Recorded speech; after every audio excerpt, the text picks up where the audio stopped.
হে প্রিয় ভাই আমার, যতই বিপদ আসুক না কেন, ওই বিপদ থেকে মুক্তির পথ হচ্ছে একমাত্র ধৈর্য এবং দোয়া। আপনি আল্লাহ পাক রব্বুল আলামিনের কাছে যত নৈকট্যপ্রাপ্ত বান্দা হবেন, ততই আল্লাহ পাক রব্বুল আলামিন আপনাকে পরীক্ষায় ফেলবেন বিপদ দিয়ে।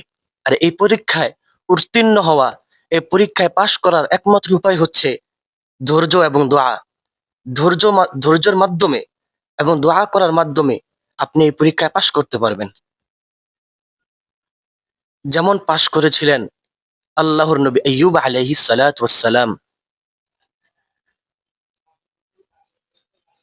আল্লাহর নবী আইয়ুব আল্লাহ পাক রব্বুল আলামিনের কাছে এত শানওয়ালা নবী ছিলেন, এত মানওয়ালা নবী ছিলেন, এত ভালোবাসার পাত্র ছিলেন, যেই নবীর উপর আল্লাহ পাক রব্বুল আলামিন সৈন্য এবং রূপার বৃষ্টি বর্ষণ করেছেন। এত ভালোবাসার নবী ছিলেন, হঠাৎ একদিন আল্লাহ পাক রব্বুল আলামিন তার ভালোবাসার বান্দাকে পরীক্ষা করার জন্য তাকে পুরা শরীরের মধ্যে তার গোটা দিয়ে ভরপুর করে দিলেন। এমন গোটা, এমন গোটা রে ভাই, যেই গোটা থেকে পোকা বের হচ্ছিল, পুরো শরীর পচন ধরে গিয়েছে। তার দিনকাল তো ভালোই চলতেছিল, আল্লাহ পাক রব্বুল আলামিন পরীক্ষায় ফেলে দিলেন বিপদ দিয়ে, অসুস্থতা দিয়ে। আইয়ুব আলাইহিস সালাতু ওয়াস সালামের পুরো গায়ে পচন ধরে গেল। তার সন্তান যারা ছিল তারা যুদ্ধের ময়দানে শহীদ হয়ে গেল। এই অবস্থা আইয়ুব আলাইহিস সালাতু ওয়াস সালাম তার বাড়ি থেকে বের হয়ে জঙ্গলার মধ্যে চলে গেলেন, বাগানের মধ্যে চলে গেলেন। এত অসুস্থ, অসুস্থ বদনে কেউ তার পাশে নাই। তিনি বাগানে গিয়ে আল্লাহ পাক রব্বুল আলামিনের গোপনে গোপনে ইবাদত করতেছিলেন। হঠাৎ তার বন্ধু এসে বলল, এরে আইয়ুব, না জানি কোন গুনাহ করেছো রে আইয়ুব, না জানি কোন খারাপ কাজ করেছো আইয়ুব, যার কারণে আল্লাহ পাক রব্বুল আলামিন তোমার উপর বেজার, তোমার উপর রাগ।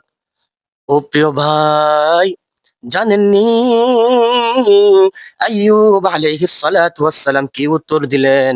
আইয়ুব আলাইহিস সালাতু ওয়াস সালাম বললেন, আমার রব আমার উপর রাগও নয়, আমার রব আমার উপর গুসাও নয়, আমার রব আমাকে ভালোবেসে এই বিপদ দান করেছেন, এই অসুস্থ দান করেছেন। এভাবে চলতে লাগলো 18 বছর, 18 বছর এভাবে চলতে লাগলো। 18 বছর তিনি বিছানার মধ্যে শুয়েছিলেন, বিছানার মধ্যে শুয়েছিলেন। হঠাৎ একদিন আল্লাহ পাক রব্বুল আলামিন তার জিহ্বার মধ্যেও গোটা দিয়ে দিলেন। ওই গোটার থেকেও পোকা বের হচ্ছিল। এবার আইয়ুব আলাইহিস সালাতু ওয়াস সালাম আল্লাহ পাক রব্বুল আলামিনের দরবারে বলল, ওগো আল্লাহ, ও রব্বুল আলামিন, 18 বছর পুরা শরীরের মধ্যে গোটা ছিল, ওগো আল্লাহ, কোনো শেখায়ত ছিল না গো আল্লাহ। কেননা আমি আমার জিহ্বা দ্বারা তোমার ইবাদত করতে পেরেছি, তোমার জিকির করতে পেরেছি গো আল্লাহ। ও আল্লাহ, বলো না গো আল্লাহ, জিহ্বার মধ্যেও যদি গোটা থেকে থাকে, কিভাবে তোমার ইবাদত করব, কোন অঙ্গ দ্বারা তোমার ইবাদত করব? রব্বি আন্নি মাসসানি আদ-দুররু ওয়া আনতা আরহামুর রাহিমিন।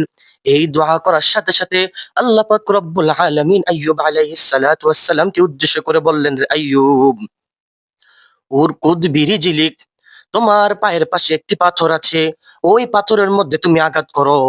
পাথরের মধ্যে আঘাত করলে পানির ফোয়ারা জ্বরে উঠবে। ওই পানি দিয়ে তুমি গোসল করো, ওই পানি তুমি খাও, পান করলে তুমি অসুস্থ থেকে সুস্থ হয়ে যাবা। সুবহানাল্লাহ। আইয়ুব আলাইহিস সালাতু ওয়াস সালাম ওই পানি পান করলেন, ওই পানি দিয়েও গোসল করলেন। গোসল করার পর আইয়ুব আলাইহিস সালাতু ওয়াস সালাম সুস্থ হয়ে গেলেন।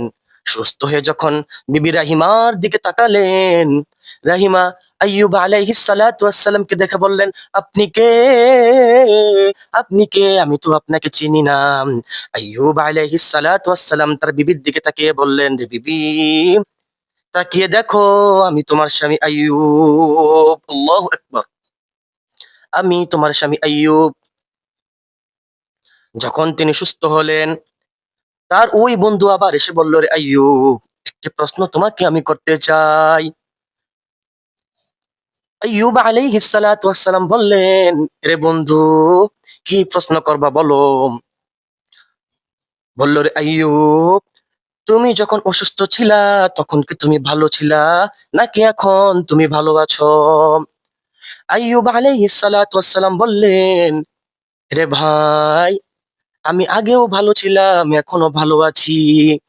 আমি যখন অসুস্থ ছিলাম, আমার রব প্রত্যেকদিন সকালবেলা পদ্মা সরিয়ে আমাকে বলতো, রে আইয়ুব, কেমন আছো তুমি আইয়ুব? ও আইয়ুব, আমার ভালোবাসার পাত্র আইয়ুব, তুমি কেমন আছো? এখন আমি সুস্থ হয়ে গিয়েছি, আমার রব আমাকে আর জিজ্ঞাসা করে না, রে আইয়ুব তুমি কেমন আছো। তার জন্য আমি বলি, আমি অসুস্থ অবস্থায়ও